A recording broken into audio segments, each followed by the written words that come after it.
आज की इस वीडियो में हम लोग क्लास 10 के हिंदी के महत्वपूर्ण कम से कम 20 से 30 ऑब्जेक्टिव देखेंगे और इतना गारंटी देता हूं कि यहाँ से 20-30 ऑब्जेक्टिव आपके एग्जाम में लड़ जाएंगे। और ऑब्जेक्टिव नहीं, यहाँ से बहुत सारे सब्जेक्टिव हम लोग क्वेश्चन सॉल्व करेंगे अगर दिमाग से आप इन सारी चीजों को समझेंगे तब। और हाँ, इस वीडियो को देखने का मतलब रटना नहीं, इस वीडियो को देखने का मतलब सारा क्वेश्चन आपके दिमाग में बैठाना है, इसलिए वीडियो को पूरा वॉच करेंगे। देखो क्लास 10 के हिंदी का हम लोग कम से कम 20-25-30 ऑब्जेक्टिव देखते हैं। इसमें पहला क्वेश्चन आपका है कि उच्चतर शिक्षा के लिए भीमराव अम्बेडकर किस देश में गए थे। यानी कहने का मतलब उच्च शिक्षा प्राप्त करने के लिए बाबा साहेब भीमराव अम्बेडकर जो संविधान का निर्माता थे, जो संविधान का रचनाकार थे, जिनको संविधान का पिता कहा जाता है, जो 2 साल 11 महीने 28 दिन में संविधान लिखे थे, ठीक है ना। तो ये जो है उच्च शिक्षा के लिए कहाँ गए थे? अमेरिका गए थे। देखो बाबा भीमराव अम्बेडकर के साथ जो था ना, बहुत मतलब हम लोग हिंदू जो धर्म था बहुत दुर्व्यवहार किया गया था। मतलब छोट जात का पहले के जमाने में इज्जत नहीं दी जाती थी। हालांकि देखो छोट जात भी थे तो हिंदू ही थे, लेकिन जो बड़े जात हुआ करते थे उसमें भेदभाव ज्यादा हुआ करता था। छोटे जात का मंदिर में जाने के अलाउ नहीं था, पानी पीने तक का अलाउ नहीं था। या देखिएगा, सोचिए जब इनको पानी नहीं पीने दिया गया था, मतलब एक प्रिंसिपल का अपने क्लास में पानी छू देता था, बड़ा मार इनको पड़ा था, क्लास से बाहर बैठ के इनको पढ़ना पड़ता था। उसमें इनको कितना गुस्सा आता होगा, समझे ना। मतलब सारे गुस्सा को ये कंट्रोल किए थे बाबा साहब भीमराव अम्बेडकर। अच्छा, एक बच्चे का कमेंट आगे से बताइए कि गुस्सा को कैसे कंट्रोल करें। देखो गुस्सा को कंट्रोल करना बाबू, तो इसके लिए सबसे आसान तरीका आपको बता रहा हूं। देखो गुस्सा जो होता है ना, आपके अंदर से ही पनपती है, मतलब आपके अंदर से ही गुस्सा पनपने का काम करता है। एक मैं कहानी आपको बता रहा हूं, ध्यान से उसको सुनिएगा। आप नाम सुने होंगे इनका, जिनको बचपन में सिद्धार्थ का, गौतम बुद्ध का नाम सुने होंगे। एक बार ये पूजा पाठ कर रहे थे, तब तक इनके पीछे से एक राजा का खूब गाली गलौज इनको करने लगा कि तुम ढोंगी हो, फलाना हो, ठिकाना हो, तुमको कुछ नहीं आता। तो जो ये थे, जो आपका गौतम बुद्ध थे, ये कुछ बोले नहीं, कुछ उसको सिर्फ मुस्कुराते रहे, उसकी बातों को ध्यान से सुनते रहे। वो इंसान सुबह से लेकर शाम तक गौतम बुद्ध को गाली देते रहा, लेकिन एक बार भी वो रिप्लाई नहीं दिए, ठीक है ना। जब शाम हुआ तो गौतम बुद्ध अपने प्रिय शिष्य आनंद से बोलते हैं कि जाओ इसको खाना वाना खिला दो, ठीक है ना। तो खाना वाना खिलाते हैं। उसके बाद गौतम बुद्ध जाते हैं उसके पास, बोलते हैं कि एक बात बताइए, मैंने आपको कोई सामान दिया, ठीक है ना, मैंने आपको कोई सामान दिया और आपने लेने से मना कर दिया, तो फिर वो सामान किसके पास आएगा? तो वो बोलता है क्या कि आप ही के पास आएगा। तो गौतम बुद्ध कहते हैं कि आपने जो सुबह से लेकर शाम तक हमको गाली दिया, मैंने उसको लेने से लेने से उसको इनकार कर दिया, बताइए गाली किसके पास जाएगा? तो कहता है लो हमारे पास आएगा।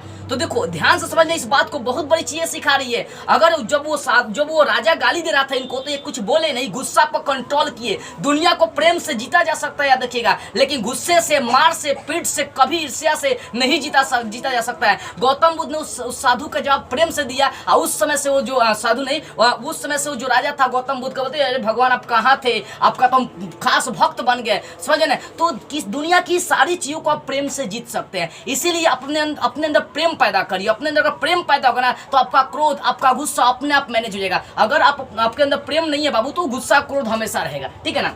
देखो, तो उच्चतर शिक्षा के लिए बाबा साहब भीमराव अम्बेडकर कहाँ गए थे? अमेरिका गए थे। बड़ा दुर्व्यवहार इनके साथ हुआ था। आगे देखिए, चारूचंद्र लेख नामक उपन्यास किनकी रचना है? चारूचंद्र लेख नामक उपन्यास किनकी रचना? हजारी प्रसाद द्विवेदी। देखो क्लास 10 का हिंदी का दूसरा नहीं चौथा चैप्टर है, नाखून क्यों बढ़ते हैं। नाखून क्यों बढ़ते हैं के लेखक हजारी प्रसाद द्विवेदी जी है। हजारी प्रसाद द्विवेदी जी ही नाखून क्यों बढ़ते हैं चैप्टर के लेखक है। अब अच्छा एक बात बताइए, हम लोग का नाखून बढ़ता है, ठीक है ना, नाखून देखते हैं तो नाखून जो है ना ये निर्जीव है, लेकिन एक चीज बता रहा हूं, ये नाखून कई बार जो बीमारियां लोग होता है कि इसको कोई किसी को देखेगा हेंगा खौराते रहता है, हेंगा अगर वो आपके बॉडी पर कहीं टच करके नखोर दिया तो कहीं ना कहीं आपके अंदर बीमारी होगी। जैसे मान लीजिए कोई एड्स से पीड़ित व्यक्ति है, वो अपने शरीर को हेंगा नोच के मार दिया आपको नाखून कहीं ना कहीं, तो बाबू उन सब लोगों से अलर्ट रहना है। जो बीमारियां लोग हैं जिनके पास नाखून बड़का है, समझिए उन लोगों से दूर रहना। अच्छा मान लीजिए किसी कसाई को देखेगा नाखून बड़का रखता फाड़ने के लिए, तो कसाई लोगों से और दूर रहना चाहिए। जानते हैं कि जो गाय भैंस को काटता है, मारता है, फाड़ता है, मतलब जो जीव जंतु की हत्या करता है, उन लोगों से दूर रहना चाहिए। क्यों? क्योंकि वो फाड़ रहा है तो कहीं ना कहीं उसके नाखून में उसका ब्लड टच करा है। अब ब्लड टच करा, बाई चांस उससे मिस्टेक से वो आपका कहीं छील दिया, कहीं मार दिया, तो भैया दिक्कत हो जाएगा। उसका ब्लड के अंदर जो होता है ना, देखिए ब्लड से क्या होता है, अगर फाड़ दिया तो ब्लड आपके बॉडी में चला जाएगा नाखून के माध्यम से, तो कहीं ना कहीं आप क्षतिग्रस्त हो जाएंगे। तो जिन लोगों का नाखून बड़ा है उनसे कहूंगा कि नाखूनों अपना काट लीजिए, ठीक है ना। खासकर जिन लोगों का नाखून बड़ा है उन लोगों से दूर ही रहेंगे तो बढ़िया रहेगा, ठीक है। तो नाखून क्यों बढ़ते हैं के लेखक कौन? हजारी प्रसाद द्विवेदी। और चारूचंद्र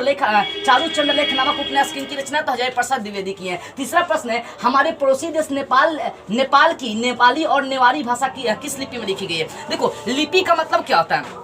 लिपि का मतलब जिसमें लिखी जाती है, यानी लिखने की कला को लिपि एक तरह से कहते हैं। तो सबसे बढ़िया अगर कोई लिपि है अपने इंडिया में तो नेपाली लिपि है। रोमन लिपि कहता था कि मेरे लिपि के जैसा कोई लिपि नहीं है। जैसे सभ्यता की बात करते हैं तो रोमन सभ्यता कहता था अरे मेरा तो सबसे पुराना सभ्यता है, लेकिन जब अपने इंडिया का हड़प्पा सभ्यता खोज हुआ तो ससुरी पीछे रह गया, ठीक है।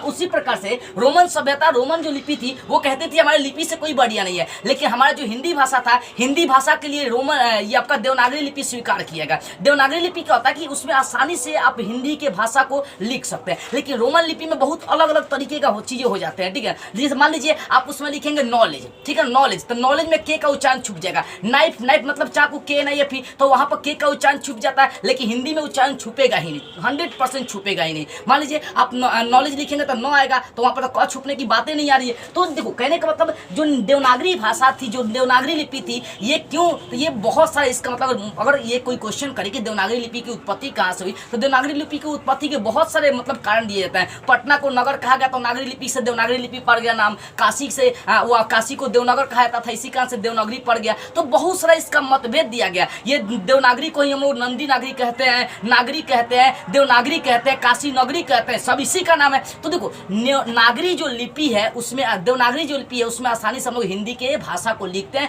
कोई दिक्कत नहीं होती है। इसी कारण से हिंदी के लिए सबसे बेस्ट अगर कोई लिपि होगी तो वो देवनागरी लिपि है। हिंदी के लिए हम लोग कोई और लिपि यूज नहीं करते हैं। और हिंदी क्यों, अपने इंडिया की सारी भाषाएं देवनागरी में आती है, नेपाल की भी अधिकांश भाषाएं नेपाली और नेवाड़ी भी किस लिपि में आती है, तो भैया आपकी आती है देवनागरी में। तो देवनागरी लिपि की महानता बहुत ज्यादा है, उसमें शब्दों को आसानी से लिख सकते हैं, ज्यादा शब्द, जैसे मान लीजिए आप इंग्लिश में लिखेंगे रोमन लिपि में स्कूल लिखिए SCOOL, आप हिंदी में लिखिए सॉकूल, तो भैया सबसे कम जगह छेकता आपका देवनागरी लिपि, ठीक है। इसी कारण से हम लोग ये आपका रोमन लिपि के जब हम लोग किसका प्रयोग करते हैं, देवनागरी लिपि। यानी हिंदी के लिए सबसे बेस्ट अगर कोई लिपि है तो आपका कौन सा लिपि होगा, देवनागरी लिपि हो गया, याद रखिएगा, ठीक है। अगला प्रश्न देखते हैं, महात्मा गांधी की हत्या। महात्मा गांधी की हत्या किसने किया था आप लोगों को पता होगा। महात्मा गांधी की हत्या कब की गई, तो 30 जनवरी 1948 को, ठीक है ना। अब महात्मा गांधी की जब हत्या हुई तो नाथूराम गोडसे ने 1948 को मार दिया इनको। जानते हैं महात्मा गांधी क्या थे, पाकिस्तान को महात्मा गांधी अलग नहीं करना चाहते थे, लेकिन पाकिस्तान का जो मोहम्मद अली जिन्ना था ये ससुरी अलग होना चाहता था, कहीं मुस्लिम का देश अलग बनेगा ही बनेगा। जब देश का बंटवारा हुआ, देश का 2 टुकड़ा हुआ हिंदू मुस्लिम का, तब भी बंटवारा होने के बाद भी महात्मा गांधी पाकिस्तान को पूरा समर्थन करते थे और कहते थे पाकिस्तान हमारे। अरे पाकिस्तान जो था इतना मतलब गद्दार एक तरह से देश था ना, उसी समय बता रहा, उसी समय जब अलग हुआ अपना देश तो उसी समय पाकिस्तान क्या किया, महात्मा गांधी को टॉर्चर करके पैसा मांगा कि इतना पैसा दीजिए, पैसा की आवश्यकता, भूखले मर रहे। और ससुरी पैसा महात्मा गांधी से ले लेके, महात्मा गांधी तो पैसा वसूलवा लेते थे आ देते थे पाकिस्तान को, आ ले लेके परमाणु बम खरीद के लगले युद्ध करने लगता था, दूसरे देश से हथियार खरीद के युद्ध करने लगता था। देश आजाद हुआ नहीं कि युद्ध छिड़ गया, लगले युद्ध। सबसे ज्यादा अगर हम लोग का युद्ध हुआ तो किससे, पाकिस्तान से हुआ है। इसी कारण से नाथूराम गोडसे ने महात्मा गांधी को मारा। और ये कहने में तनिक भी झिझक नहीं होनी चाहिए कि देखो पाकिस्तान जो है ना, पाकिस्तान में महात्मा गांधी को आतंकवादी ठहराया जाता। बताइए, जो इंसान पाकिस्तान के लिए अलग होने के बाद भी उसको अपना मानता रहा, उसके लिए 65 करोड़ रुपए दिया पगड़ी बनवाने के लिए, जानिए उसके बाद भी पाकिस्तान के इतिहास में पढ़ाया जाता है कि महात्मा गांधी सबसे बड़े आतंकवादी थे, वो सिर्फ हिंदुओं के बारे में सोचते थे। ऐसा बात नहीं था, ठीक है ना। महात्मा गांधी उसको अपना मानते थे, इसी कारण से अलग होने के बाद भी पैसा देते रहे। इसी ये सब देखकर नाथूराम गोली मारा था, नाथूराम गोडसे गोली मारा। नाथूराम गोडसे गोली क्यों मारा, बोले करी तो पाकिस्तान अलग हो गया, ये मुस्लिम किसी का होने वाला नहीं है पाकिस्तान। देखो अपने इंडिया के मुस्लिम की बात नहीं करो, पाकिस्तान के मुस्लिम की बात कर रहा हूँ कि ये ससुरी अपना होने वाला नहीं है, ठीक है ना। तो इसी कारण से तो सोचेगी तो देश को बेच देंगे, ऐसे ही चूसते महात्मा गांधी को देश को खंगाल बना देगा, एक दिन देश को गुलाम बना लेगा पाकिस्तान। इसी कारण से नाथूराम गोडसे ने गोली मारा था इनको। जब नाथूराम गोडसे गोली मारा महात्मा गांधी को तो इनका 4 बेटा था महात्मा गांधी का, हरिलाल, मनीलाल, रामदास, देवदास जेल में गया और बोला नाथूराम गोडसे से बता कि महात्मा गांधी देश को आजाद कराया, तो उन्हीं को गोली मार दिया। सारा देश उनको अपना पिता कहता है, नेशनल फादर कहता है, बापू कहता है, और तू उन्हीं को गोली मार दिया। तो नाथूराम गोडसे कहता है कि मैं आतंकवादी नहीं हूं, मैं एक देशभक्त हूं, क्योंकि अगर महात्मा गांधी जीवित रहते ना तो एक दिन अपने देश को गुलाम बना देते। इसी कारण से मैंने गोली मारा, ठीक है ना। तो नाथूराम गोडसे को जो गलत समझते उनको समझने दीजिए, वो भी एक तरह से देशभक्त था, ठीक है। तो महात्मा गांधी की हत्या किसने, नाथूराम गोडसे ने कब किया, 30 जनवरी 1948 को।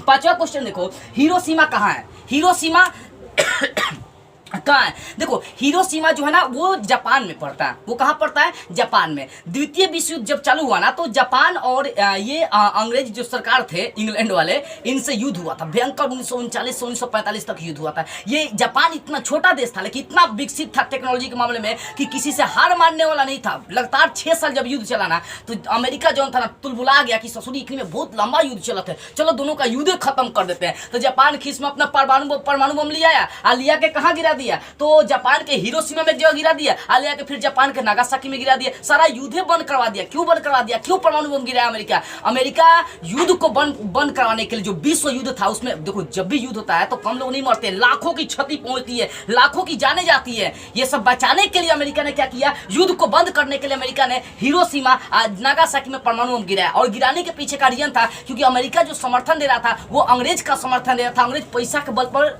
अमेरिका को नचा रहा था। इसी कारण से युद्ध को बंद करने के लिए अमेरिका ने क्या किया? हिरोशिमा में और नागासाकी में परमाणु बम गिरा दिया। गिराने के बाद बोला है कि जितना भी क्षति हुआ है ना हम उतना क्या करेंगे? पैसा भरपाई कर देंगे। बताइए ये परमाणु बम गिरने का मतलब समझ रहा है? आज वहां पर लूल्हा लंगड़ा लोग जन्म लेता है, इतना खतरनाक परमाणु होता है। अभी रूस और यूक्रेन में युद्ध चल रहा था, क्या वहां पर परमाणु बम गिराने के लिए अलाउ दिया गया? नहीं। अगर एक परमाणु बम गिरा देंगे ना पूरा देश आपका दुश्मन बन जाएगा। परमाणु बम बहुत खतरनाक होता है। लेकिन अमेरिका उस समय 1939 से 1945 में परमाणु बम गिराया था। कहां पर? हिरोशिमा और नागासाकी में, जापान में पड़ता है। क्यों गिराया था? युद्ध को बंद करने के लिए। ठीक है, याद रखिए सब चीज को। हिरोशिमा कहां पड़ता है? जापान में। उगते हुए सूर्य का देश किसको कहते हैं? जापान को। आगे 6 नंबर, प्रेम ऐनी श्री राधिका किनकी रचना है? देखो प्रेम ऐनी श्री राधिका यानी कहने का मतलब क्या है कि श्री राधिका यानी राधिका के लिए एक तरह से प्रेम लाने का काम किया। प्रेम का खजाना कौन है? राधिका है। ये चैप्टर किनकी रचना है? रस खान की। रस खान एक मुस्लिम थे फिर भी कृष्ण के भक्त थे। देखो कवि जो लोग होते हैं, जो लेखक होते हैं, वो हिंदू मुस्लिम नहीं देखते हैं। आगे 7वां क्वेश्चन है, स्वर्ण धूलि किनकी रचना है? तो सुमित्रानंद पंत की है। इन्हीं को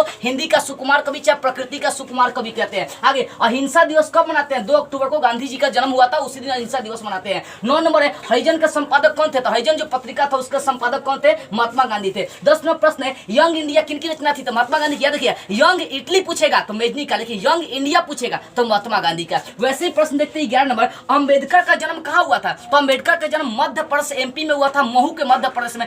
अम्बेडकर जयंती कब मनाते बाबू? तो 14 अप्रैल को। अभी गुजरा भी है, मनाए भी हैं आप लोग धूमधाम से। प्रकृति का सुकुमार कवि किनको कहते हैं? सुमित्रानंद पंत को कहते हैं। अगला 13वां प्रश्न है, पिताजी बाजार से कितनी मछलियां लाए थे? तो पिताजी बाजार से कितनी मछलियां? 3 लाए थे, जिसमें से 1 मछली मर गया था।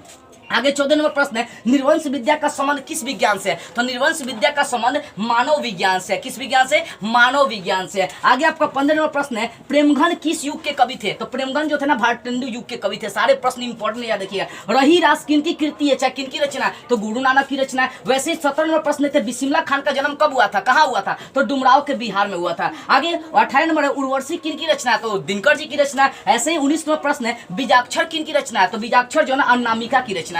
बीजाक्षर किनकी रचना है? अनामिका की। बीजाक्षर किनकी रचना है? अनामिका की। वैसे ही 20 नंबर प्रश्न देखते हैं, हिंदी भाषा किस लिपि में लिखी जाती है? बताते हिंदी भाषा सबसे आसानी से लिखी जाती है देवनागरी में। ठीक है ना? तो हिंदी भाषा किस लिपि में लिखी जाती है? देवनागरी में। जल्दी इसका स्क्रीनशॉट लीजिए और 20 प्रश्न का आप नोट्स तैयार करिए, क्योंकि 100% आपके एग्जाम में ये सारे प्रश्न आने वाले हैं। तो ईमानदारी से इस वीडियो को सभी बच्चों के पास शेयर करिए, क्लास 10 वाले, क्योंकि बहुत सारे टॉपिकों को मैंने इसमें डिस्कस किया, चर्चाएं किया, इसलिए किया ताकि आपको इतिहास की जानकारी मिल सके कि हमारे इतिहास में कौन कौन सी घटनाएं घटती रही है और कौन कौन सी घटनाएं नहीं घटी है। सभी की जानकारी जोड़ी है। बाबू इस वीडियो को ईमानदारी से दिल पर हाथ रख के शेयर करिएगा ताकि सारे लोगों को ये जानकारी मिल सके।